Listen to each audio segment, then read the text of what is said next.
আমাকে দেখে হয়তো সবাই ভাবে যে আমি সেজেগুজে ব্লগ ভিডিও বানাচ্ছি, কিন্তু এমনটা নয় গো।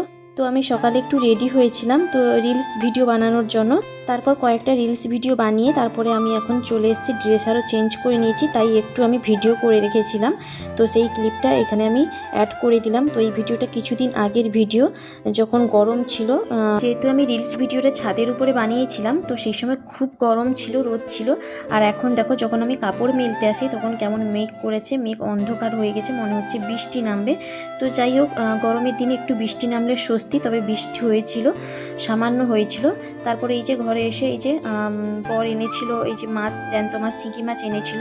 তারপরে এটাকে আমি তো কাটতে পারবো না, সেই জন্য আমার বর আমাকে হেল্প করেছিল, মাছটা কেটে দিয়েছিল।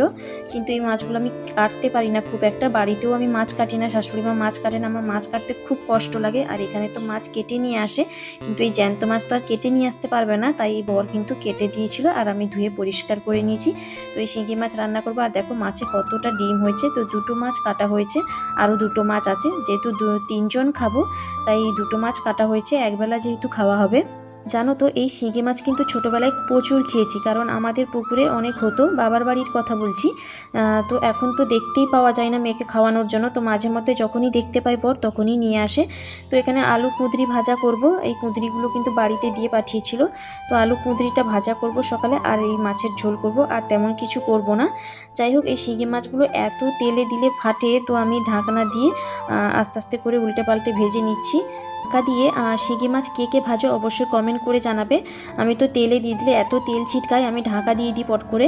যাই হোক, এখানে মশলাটা কষিয়ে নেবো, আদা পেঁয়াজ রসুন সব কিছু, তারপরে জিরে গুঁড়ো, ধনে গুঁড়ো, হলুদ গুঁড়ো, লঙ্কা গুঁড়ো, যা যা লাগে তো সব একসঙ্গে মশলা দিয়ে কষিয়ে নিয়েছি। আর একদিকে কিন্তু আমি মোচাটা সেদ্ধ করে রেখেছি, তো মোচাও তরকারি করবো। এই মোচাটাও বাড়িতে দিয়ে পাঠিয়েছিল, আমাদের বাড়ির গাছের মোচা, খেতে কিন্তু খুব ভালো লাগে, আমার তো ভালো লাগে, আর কার ভালো লাগে জানি না।